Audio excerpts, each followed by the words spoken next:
하나님의 말씀은 창세기 37장입니다. 창세기 37장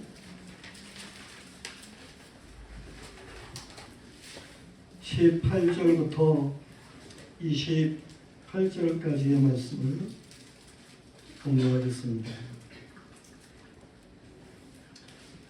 창세기 37장 18절. 요셉이 그들에게 가까이 오기 전에 그들이 요셉을 멀리서 보고 죽이기를 꾀하여 서로 이르되 꿈꾸는 자가 오는도다. 자, 그를 죽여 한 구덩이에 던지고 우리가 말하기를 악한 짐승이 그를 잡아먹었다 하자. 그의 꿈이 어떻게 되는지를 우리가 볼 것이니라 하는지라. 르우벤이 듣고 요셉을 그들의 손에서 구원하려 하여 이르되 우리가 그의 생명을 해치지 말자. 르우벤이 또 그들에게 이르되 피를 흘리지 말라. 그를 광야 그 구덩이에 던지고 손을 그에게 대지 말라 하니 이는 그가 요셉을 그들의 손에서 구출하여 그의 아버지에게로 돌려보내려 함이었더라. 요셉이 형들에게 이르매 그의 형들이 요셉의 옷 곧 그가 입은 채색 옷을 벗기고 그를 잡아 구덩이에 던지니 그 구덩이는 빈 것이라. 그 속에 물이 없었더라. 그들이 앉아 음식을 먹다가 눈을 들어본즉 한 무리 이스마엘 사람들이 길르앗에서 오는데 그 낙타들의 향품과 유향과 모략을 싣고 애굽으로 내려가는지라. 그다가 자기 형제에게 이르되 우리가 우리 동생을 죽이고 그의 피를 덮어둔들 무엇이 유익할까? 자, 그를 이스마엘 사람들에게 팔고 그에게 우리 손을 대지 말자. 그는 우리 동생이 우리의 혈육이니라 하며 그의 형제들이 청정하였더라. 그때 미디안 사람 상인들이 지나가고 있는지라. 형들이 요셉을 구덩이에서 끌어올리고 은 20에 그를 이스마엘 사람들에게 팔매 그 상인들이 요셉을 데리고 애굽으로 갔더라. 하나님께서 여러분에게 얼굴을 향하시고 여러분에게 은총 주시기를 원합니다. 아멘. 오늘 말씀을 보면 범사에 기한이 있고 천하만사에 때가 있습니다. 전도서 3장 말씀에 보면 시작할 때가 있으면 반드시 끝날 때가 있고 날 때가 있고 죽을 때가 있고 심을 때가 있고 심은 것을 뽑을 때도 있고 죽일 때도 있고 치료할 때도 있고 헐 때도 있고 세울 때도 있고 울 때도 있고 웃을 때가 있고 슬퍼할 때가 있고 춤을 출 때가 있고 돌을 던져버릴 때가 있고 돌을 거둘 때가 있고 안을 때가 있고 않는 일을 멀리할 때가 있고 찾을 때가 있고 잃을 때가 있고 지킬 때가 있고 버릴 때가 있고 찢을 때가 있고 꿰맬 때가 있고 잠잠할 때가 있고 말할 때가 있고 사랑할 때가 있고 미워할 때가 있고 전쟁할 때가 있고 평화할 때가 있다라고 말하고 있습니다. 그런데 그 말씀 마지막에 주고 있는 말씀은 하나님이 모든 것을 지으시되 때를 따라 아름답게 하셨다라고 말씀하고 있습니다. 하나님께서는 우리가 생각하기에 안 좋은 때를 주시는 것 같지만 사실은 그때도 하나님 편에서는 아름답게 하시는 때라고 하는 말씀입니다. 하나님이 아름답게 하시는 일들을 사람들이 잘 몰라가지고 사람들은 자기 생각만 하고 자기 한계로서 모든 것들을 판단해서 울기도 하고 또 웃기도 하는 그러한 일들이 있습니다. 하나님이 하시는 일을 믿는 사람들은 어떻습니까? 모든 때가 다 하나님께서 아름답게 하시는 때이니까 안 되는 것 같은 때에는 보다도 하나님 앞에 간절해지고 잘 되는 것 같을 때에는 하나님께 찬송하는 이러한 믿음으로 살아가게 되는 것입니다. 우리 영화교회 2025년도의 주제가 앞에 있습니다. 주님 안에서 울고 주님 안에서 웃자라고 하는 주제인 것입니다. 오늘 우리는 울 줄도 알고 웃을 줄도 알았던 요셉에 대해서 말씀을 살펴보게 되는 거예요. 요셉은 아버지의 사랑을 받았습니다. 아버지 야곱은 이 요셉에게 특별하게 색동옷을 입혔다 그랬어요. 그것은 다르게는 로브라고 말을 할 수 있는 그러한 옷이 되는 것입니다. 성의 혹은 예보 그렇게 표현할 수 있는 그러한 나름대로의 특별한 옷을 요셉에게 입혔다라고 하는 거예요. 야곱이 이처럼 요셉을 특별하게 대우를 하게 되는 것은 그의 사랑하는 아내 라헬을 통해서 낳은 아들이기 때문에도 그렇습니다. 그런가 하면 이 요셉은 형들의 잘못을 아버지에게 다 고하는, 어떻게 보면 여러 가치인 것 같고 그렇지만은 이 요셉은 나름대로 의로운 그런 사람이었다라고 하는 것입니다. 그런가 하면 요셉은 여호와께서 주신 꿈이 있는 사람이었어요. 요셉은 그 꿈을 형제들과 부모님이 있는 가운데에서 이야기를 하게 됩니다. 그러므로 형제들은 상대적으로 요셉을 더욱 미워하게 되는 거죠.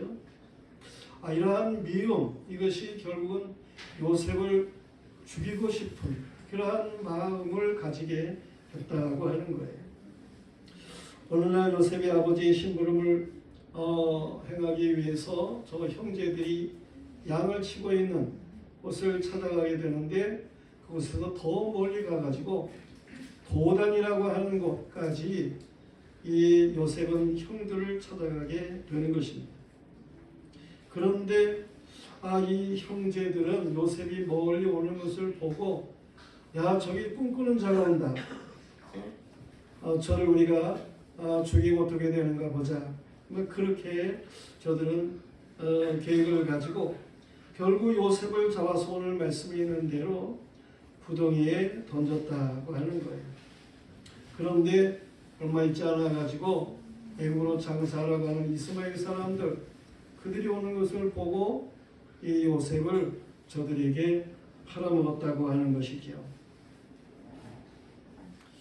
이때 요셉의 상태를 우리가 상상을 해보게 되는 것입니다. 그때 요셉이 어떠했을까? 형들에게 미움을 사가지고 죽일 뻔했는데, 물론 죽이지 않았지만 형들이 팔아먹는, 노예로 팔아먹는 그러한 일을 당했을 때의 그 요셉의 모습은 어떠했을까 하는 것을 생각하게 됩니다. 그런데 말씀은 그것에 대해서도 나름대로 이야기를 하고 있어요. 나중에 형제들이 자신들이 잘못한 것을 회상하는 일들이 있는 말씀이 창세기 42장 21절 말씀에 나오고 있는데, 거기에 말을 하기를 그들이 서로 말하되 우리가 아우의 일로 말미암아 범죄하였도다. 그가 우리에게 액을 할 때에 그 마음의 괴로움을 보고도 듣지 아니하였으므로 이 괴로움이 우리에게 임하였도다. 그랬습니다. 여기에 이 요셉이 액을 했다라고 하는 그러한 말이 나오고 있습니다. 액을 했다. 이 말은 히브리 이스라엘 말로는 빠라고 하는 단어로 표현을 하고 있는데, 이건 막 울며 간청하는 그러한 내용의 표현인 것입니다. 그렇게 요셉이 형제들에게 액을 하면서 그 마음의 괴로움을 드러냈는데, 그래도 형제들은 아주 냉정하게 이 요셉을 갖다가 팔아먹은 거예요. 요셉은 애굽의 노예 시장에 팔렸습니다. 요셉은 바로의 신하 친위 대장 애굽 사람 보디발의 집에 노예로 팔려갔어요. 인간적으로 요셉은 하루아침에 참으로 비참하고 불행한 사람이 된 것입니다. 그러나 요셉은 언제까지나 슬퍼하고 있을 수는 없어요. 그는 꿈의 사람이었어요. 하나님께서 그에게 주신 꿈이 있는 사람이었어요. 그가 울면서 하나님께서 주신 꿈을 생각을 하게 되는 것이고, 요셉은 그 꿈으로 다시금 믿음을 갖고 모든 것을 행하게 되는 것입니다. 그래서 오늘 말씀에 보면 첫 번째로 여호와의 꿈을 안고 오는 요셉, 그렇게 우리가 말씀을 생각해 보게 되는 것입니다. 여호와의 꿈을 안고 우는 요셉, 17살이에요. 요셉, 그가 애굽에 팔려가게 될 때의 나이가 17살. 이 17 소년이 타국의 밤에 얼마나 그가 슬펐겠습니까? 꿈이 있는 요셉, 힘이 많이 그에게도 울음이 있었을 거예요. 그런데 여호와께서 믿음의 위로를 주신 거죠. 요셉은 아버지 야곱으로부터 전에 들었던 그러한 말씀이 있어요.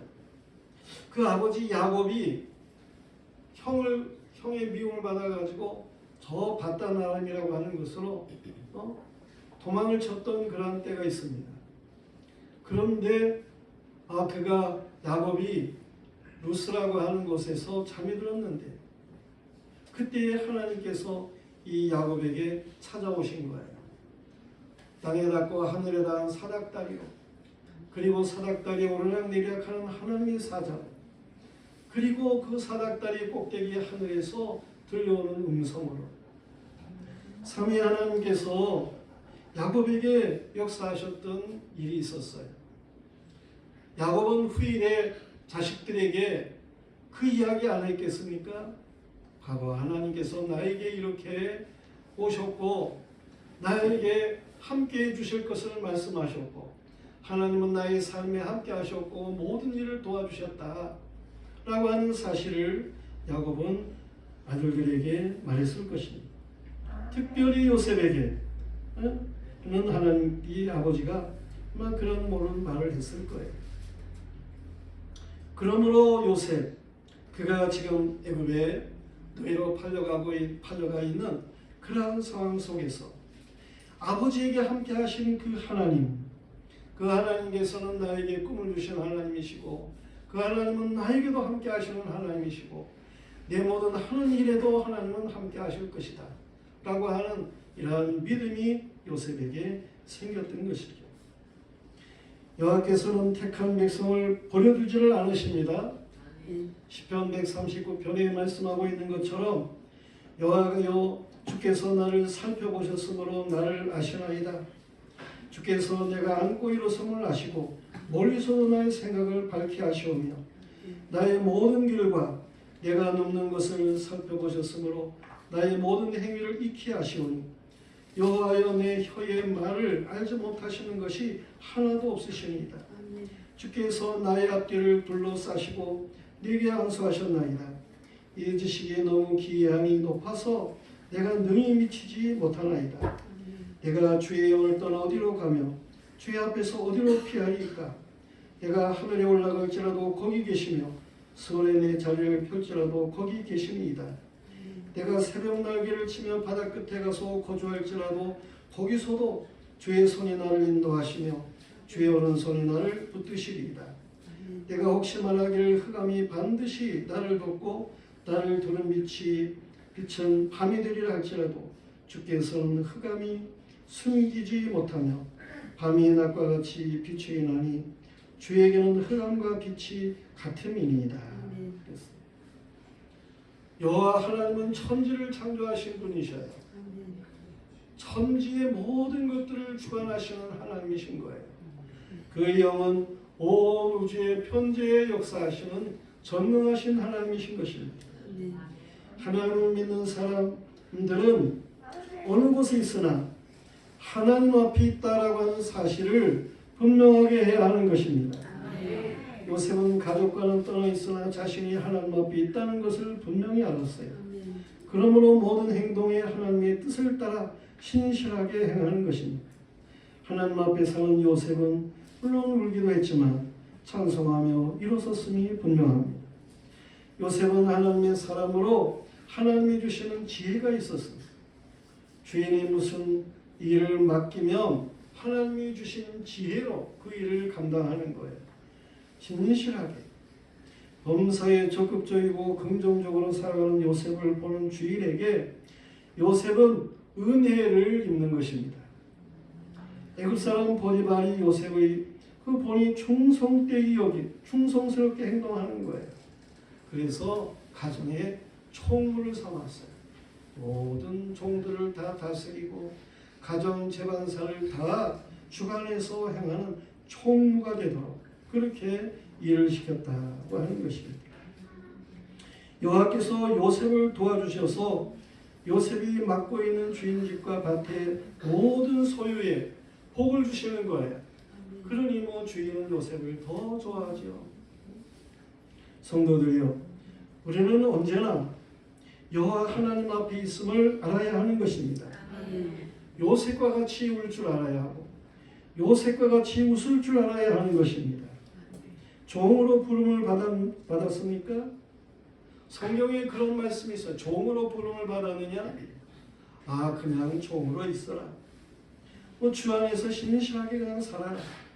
물론 자유할 수 있으면 자유하는 것도 좋다. 그랬습니다. 요셉은 노예로서 종으로 그는 하나님의 사람으로 신실하게 살아가는 거예요. 선교 역사에 노예로 인해 가지고 복음이 전파되는 시대가 있습니다. 그 시대를 가리켜서 선교 역사적으로 바이킹 월드라 그렇게 표현을 합니다. 노예를 통해 가지고 이 노예를 사고 파는 그런 그 바이킹 해적 그들이 이렇게 종들을 막 팔아먹고 사람을 막 팔아먹고 그러는 시대 말이에요.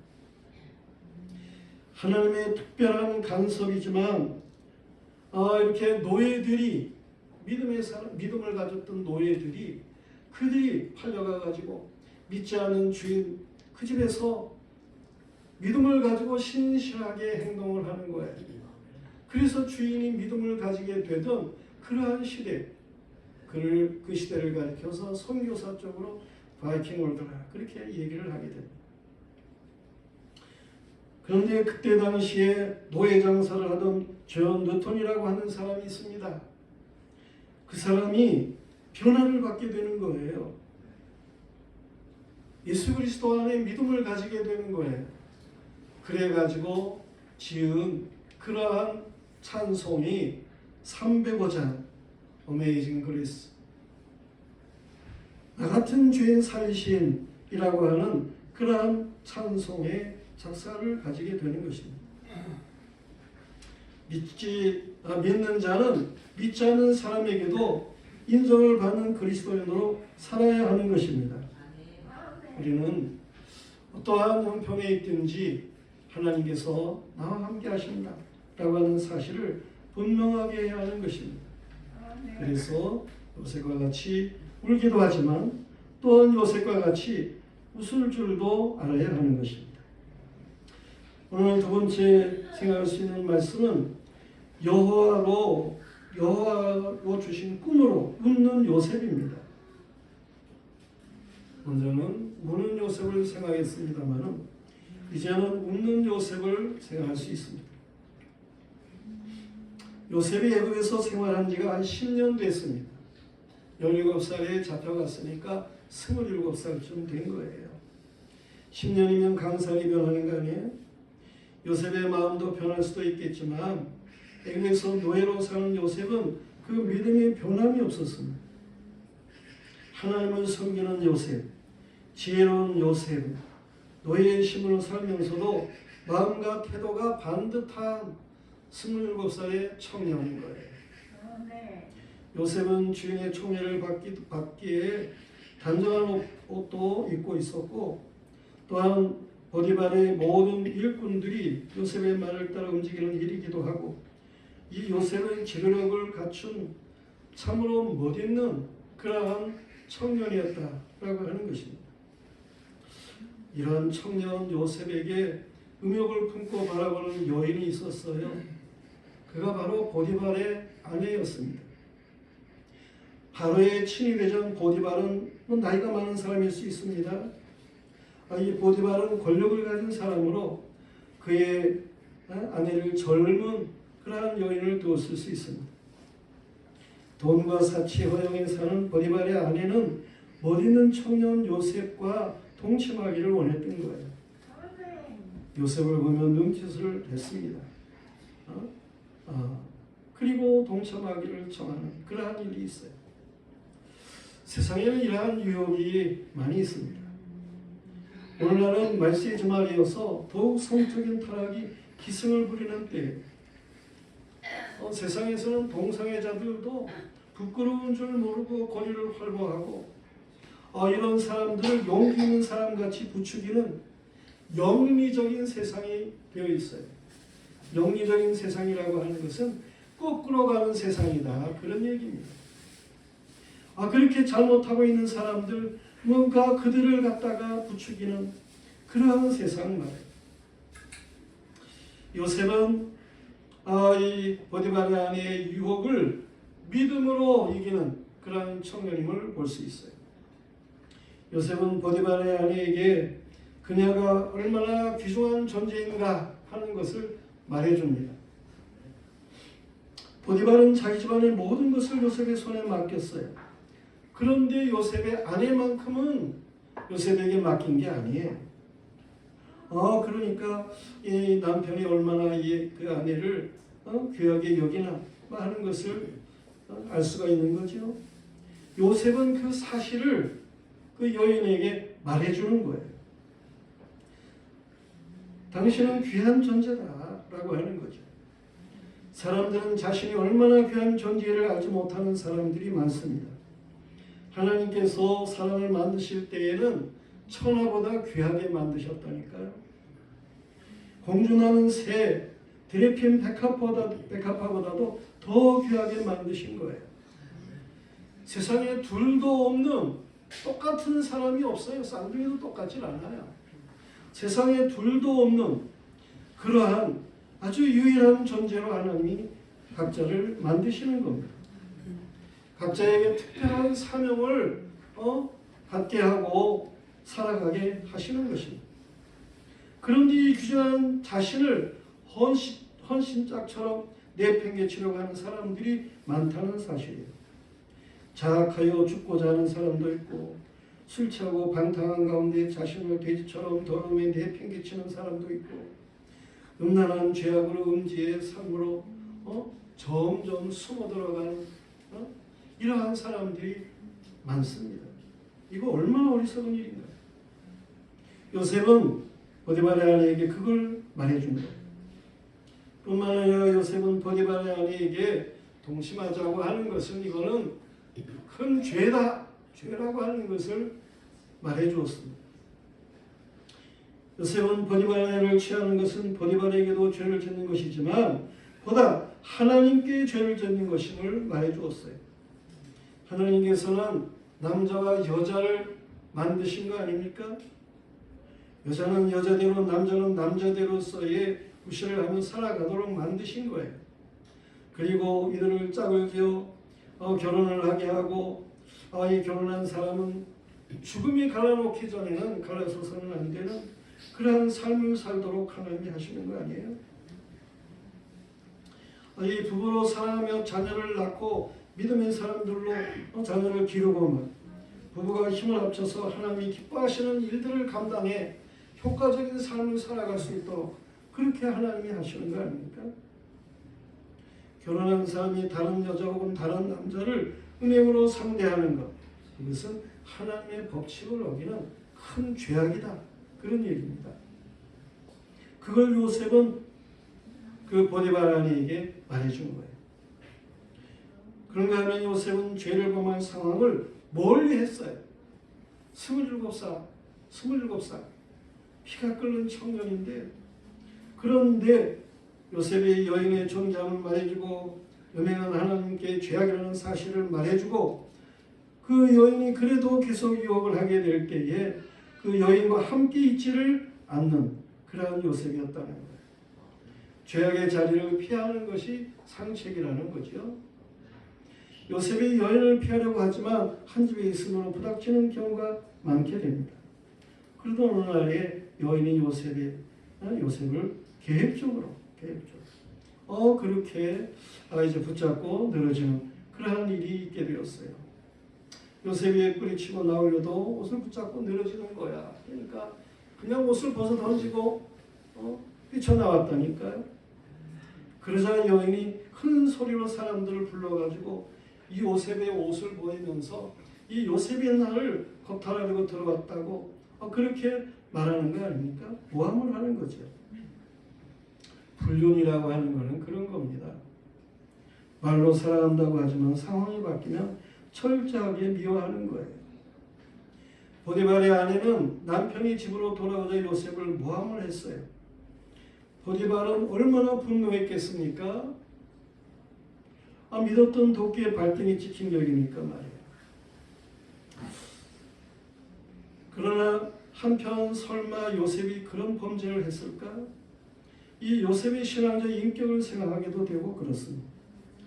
아내의 행실이 평소 그렇게 좋은 건 아니고 이런 걸 남편이 모르겠어요. 요셉을 죄를 범했는지 추궁을 했는데 요셉은 아무 말도 안 합니다.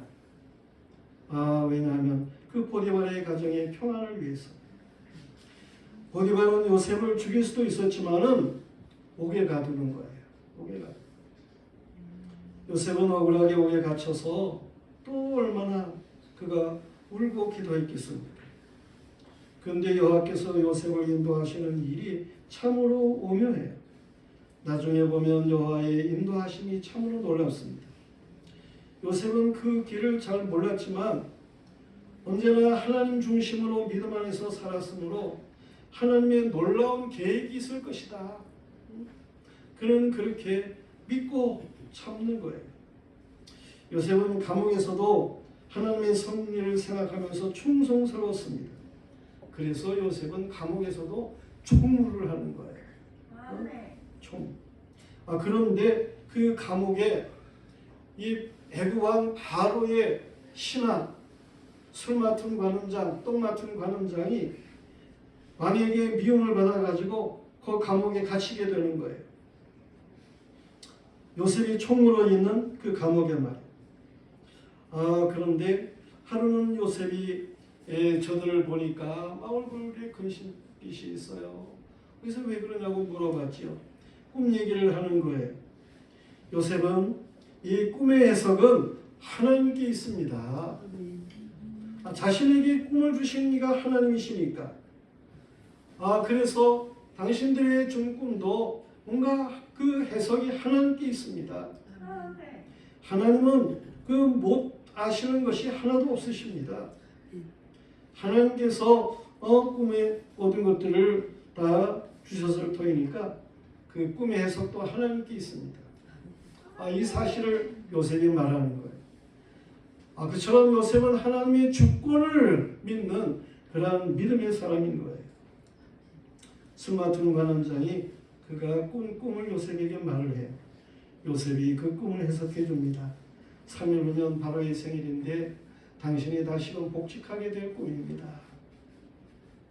그 꿈을 옆에서 듣고 있던 술 맡은 관원장이 자신도 꿈을 꿨는데 그 꿈이 무슨 꿈인가 이야기를 하게 되는 거죠. 그런데 요셉이 그 꿈을 갖고 하나님의 이제 해석을 받게 되고 그럴 때에 당신은 3일 있으면 그러면 당신은 이제 바로의 미움을 받아가지고 죽습니다. 라고 하는 그런 해석이 주어지게 되는 거예요. 그런데 요셉이 해석을 한 대로 그대로 되어진 거 아닙니까? 그대로.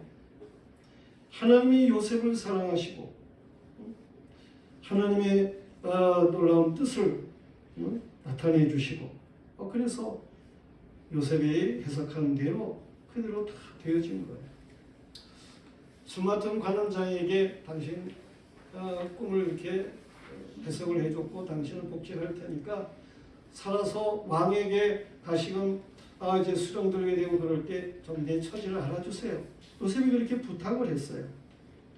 그랬는데 술 맡은 관원장 뭐 자신이 복직하자 요셉은 까맣게 잊어버리는 거예요.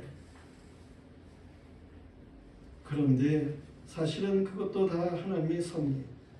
섭섭하고 뭐 그런 일이 있었겠지만서도 그러나 하나님께서는 그때가 때가 아닌 거예요.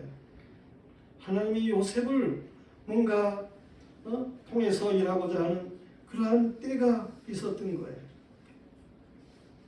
2년 후에 요셉은 애굽의 왕 바로의 꿈을 해석하게 되는 것입니다. 성도들이요, 하나님께서 하나님의 사람들을 두시고 역사하실 때에는 다 정한 때가 있다라고 하는 사실입니다. 시간, 헬라어로 두 가지의 단어가 있어요. 크로노스라고 하는 시간이라고 하는 그러한 단어가 있고, 또 카이로스라고 하는 그런 단어가 있고, 그렇습니다. 우리의 모든 시간 그냥 덤덤하게 가는 것 같지만 하나님께서 정하신 카이로스, 하나님의 정하신 때가 있다라고 하는 거예요. 갈라디아서 4장 4절 말씀에 예수님에 대한 때를 가리켜 말씀하는 것이지만은 때가 참에 하나님의 정하신 때가 참에 성부 하나님께서는 아들 예수 그리스도를 보내셨다라고 하는 말씀이 있습니다. 이 요셉을 통한 하나님의 때가 있으신 거예요. 그래가지고 술 맡은 관원장 그에게 부탁한 때는 그것은 하나님께서 때가 아니고 이 바로의 꿈을 해석할 때 그때가 바로 하나님이 요셉에게 정하신 때가 된 거예요. 우리는 이 요셉 그를 통해 하나님이 행하시는 이 놀라운 일들을 알아야 하는 것입니다. 술 맡은 관원장을 통해서 요셉은 감옥에서 나와가지고 바로 앞에 서게 되고 나중에 2년 후에 그렇게 됩니다. 바로가 꿈을 꾸고 괴로워할 때에 그때서 비로소 술 맡은 관원장이 자신의 꿈을 해석해 준 요셉을 생각을 하는 거예요. 그래가지고 내 꿈을 그렇게 해석해 준 그런 사람이 있습니다. 그래서 요셉을 감옥에서 불러올리는 거 아닙니까? 여호와께서는 요셉의 문제를 형통하게 하기 위해서 벌써 저 멀리 변죽부터 그렇게 울려가지고 요셉에게로 모든 중심을 이루어 일이 되어지게 하는 일들이 있게 하는 것이죠. 버터플라이 이펙트라고 하는 말이 있습니다. 그 나비 효과라고 하는 거죠. 나비 한 마리 날개짓 하는 것 아무것도 아닌 것 같지만 결국에는 그것이 여러 가지 바람을 영향을 주게 되고 세계적인 방향의 바람을 바꿀 수도 있고 그렇다는 거 아니에요? 세상에 있는 그 어떤 일도 우연은 없고 의미 없는 것이 없어요. 아무리 작은 일도 우리는 소홀히 여기서는 안 되는 것입니다. 우리는 어떤 일도 하나님의 시각에서 볼 줄 알아야 하고 믿음으로 대처하는 사람들이 되어야 하는 것입니다. 요셉은 역사적인 인물이지만 역사를 움직이시는 여호와께서 요셉을 통해서 행하시는 일은 그것은 장차 예수 그리스도를 통해서 행하실 일을 미리 보여주는 그러한 후속사적인 상징의 사건이었다라고 하는 사실이에요. 그러면 이 요셉 그가 바로의 꿈을 해석해서 국무총리가 되는 그런 놀라운 역사가 있게 되는 거예요. 애굽의 국무총리가 되는 놀라운 일이 있게 되는 것입니다. 하나님께서 그 꿈으로 전에 꿈을 주셨고 그 꿈이 실현되게 하는 그러한 역사로 인해서 요셉을 웃게 하는 그러한 일이었다고 하는 사실을 알게 되는 것입니다. 그런가 하면 오늘 말씀을 통해서 세 번째로 생각할 수 있는 것은 요셉의 꿈이 요셉으로 하여금 울고 웃게 하는 그러한 일이었다라고 하는 것을 알 수가 있습니다. 요셉이 이렇게 애굽의 국무총리가 됩니다. 바로의 꿈을 해석하게 되는 그러한 일이었어요. 당대 최고의 나라 애굽, 그 바로 왕, 그 앞에서 하나님을 높이는 증거를 하면서 꿈을 해석하게 되는 거예요.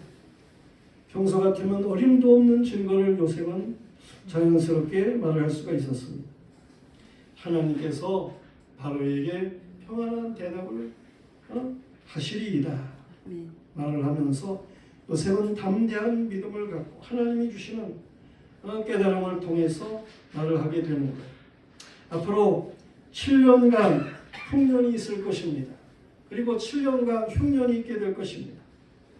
당신이 겹쳐서 꿈을 꾼 그러한 일이었는데 그 꿈은 하나님이 정하신 계시이기 때문에 하나님은 그 계시를 뚜렷하게 하기 위해서 2번 겹쳐 꿈을 꾸게 하신 것입니다.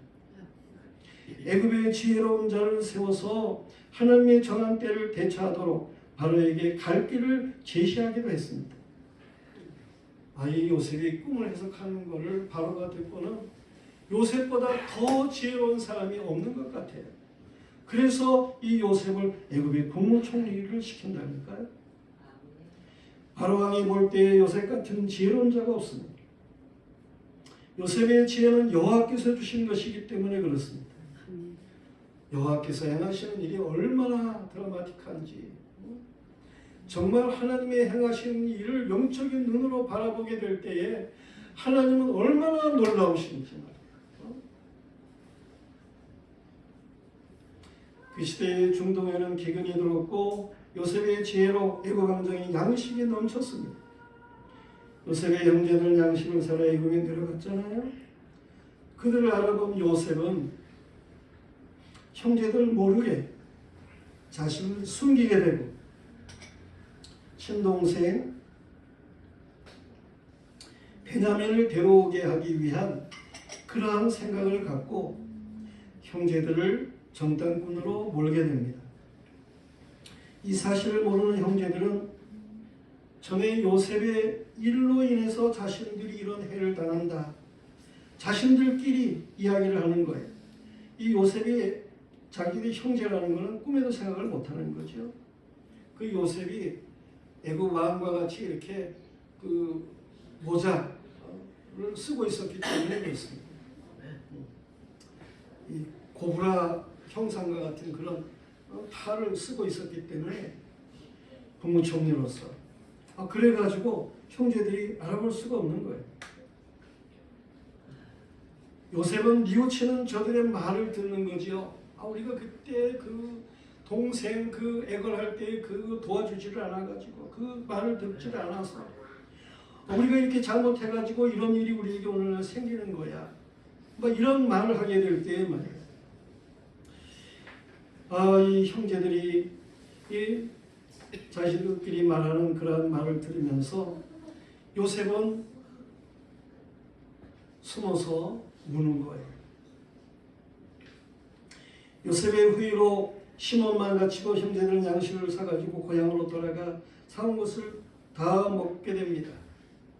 아버지에게 베냐민 데려가야 그래야 양식을 사올 수 있습니다. 말했지만 아버지가 보내지를 않는 거예요.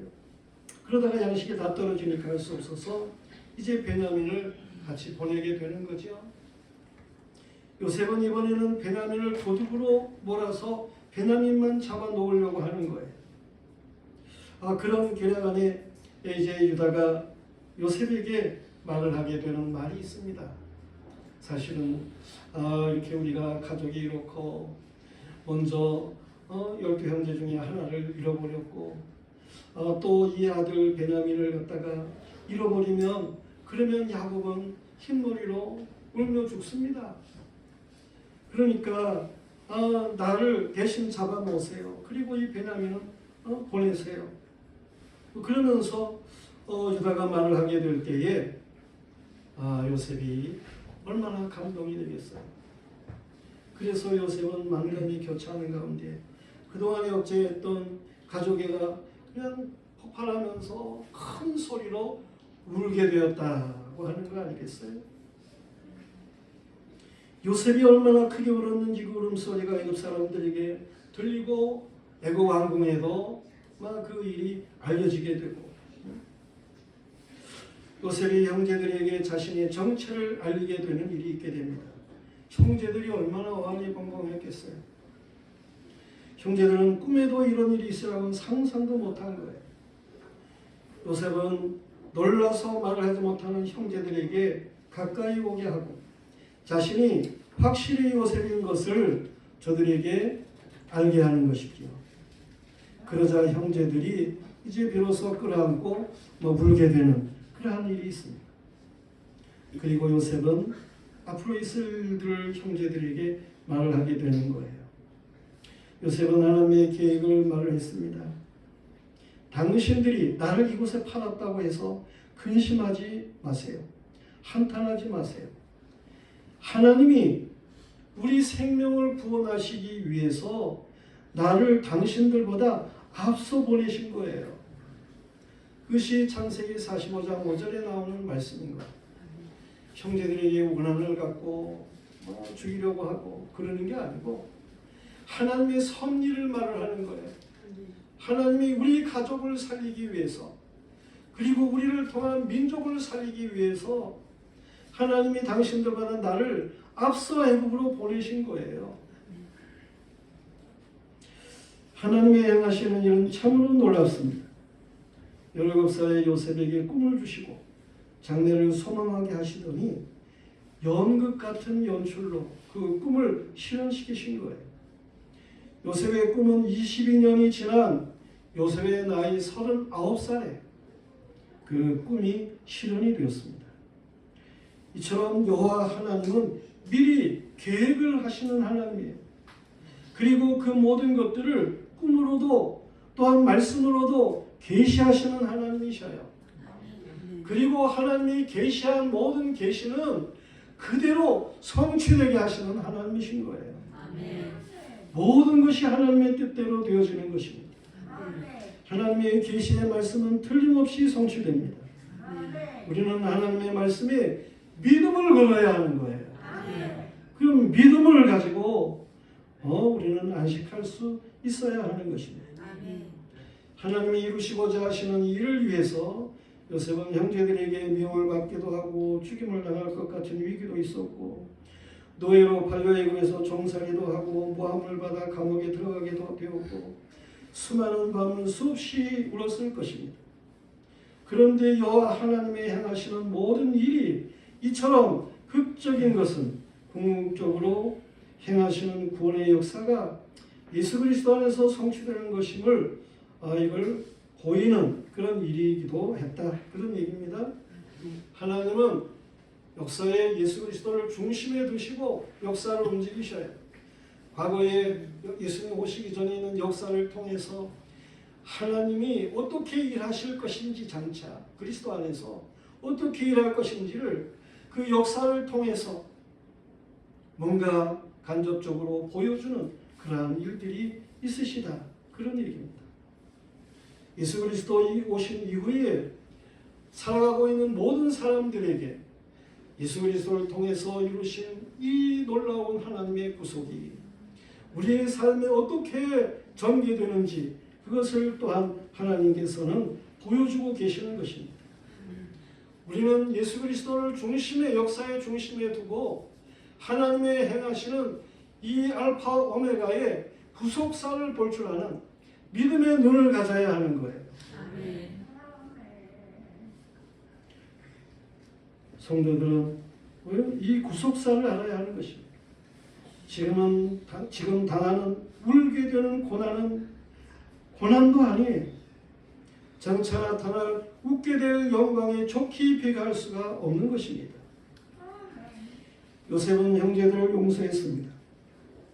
되어지는 모든 일이 여호와 하나님의 구원사에 준한 일이라면 우리는 결국 요셉과 같이 형제를 용서할 수 있어야 하는 것입니다. 형제들은 미움으로 행했으나 하나님은 그 모든 것을 역으로 요셉의 꿈은 성취가 되도록 그렇게 행하시는 하나님이시기 때문에 그렇습니다. 우리는 하나님의 행하시는 일에 악역이 되어서는 안 되는 거예요. 역사에 악역을 하는 사람들이 있어요. 가인이나 바로나 가룟 유다나 빌라도나 이들은 마귀의 편에서 행하는 악역의 사람들이 됩니다. 그러나 우리는 하나님의 일을 깨닫고 선하게 쓰임받는 사람들이어야 하는 것입니다. 여호와 하나님은 예수 그리스도를 보내셔서 죄를 용서하셨어요. 여호와께서 우리를 그리스도 안에서 죄를 용서하시고 사랑하셨을진데 우리도 형제의 잘못을 용서할 수 있어야 하는 것입니다. 형제를 사랑하지 않으면 주님의 사랑을 모르는 것입니다. 요셉은 온 가족을 그 애굽 땅에서도 제일 좋은 고센 땅, 저 나일강의 델타 평야지요.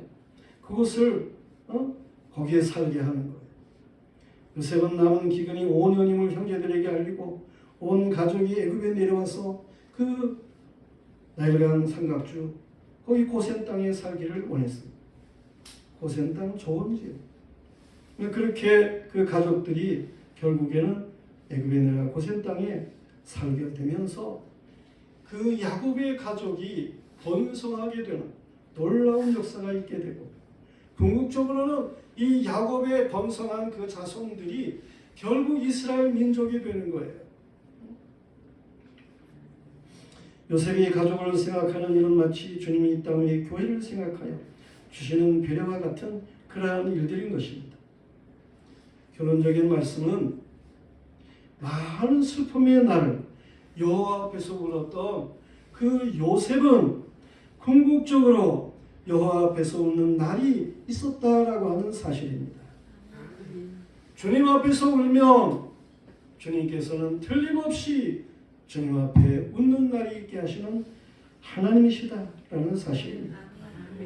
우리 모두가 다 올해보다 더 주님 안에서 울 줄 알고 주님 안에서 웃을 수 있는 이런 복스러운 믿음의 사람들이기를 축원합니다.